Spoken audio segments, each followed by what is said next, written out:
کہ مسلمان شکست کھا رہے ہیں اور ان کا یہی خیال تھا کہ یہ خود درمیان میں کھڑا ہے، وہ سمجھیں گے کہ شیر کو پیچھے ہٹ رہا ہے اور شکست کھا رہا ہے۔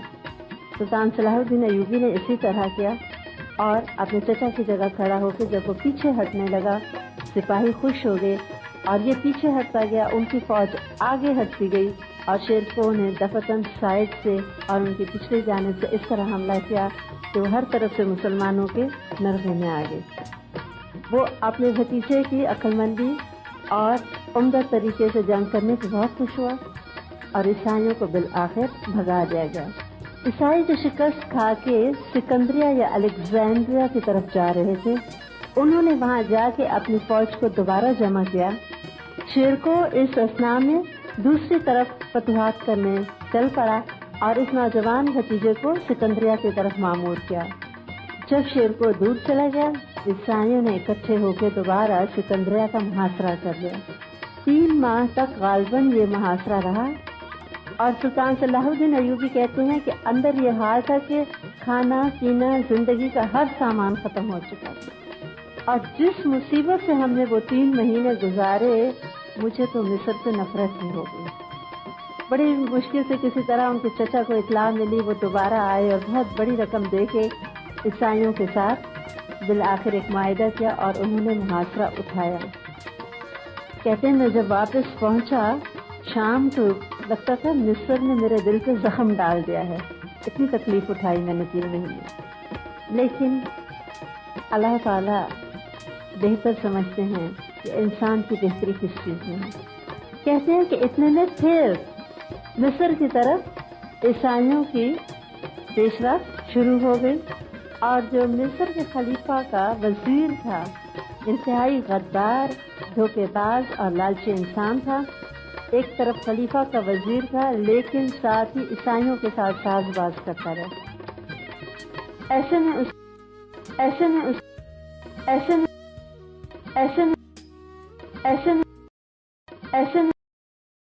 میں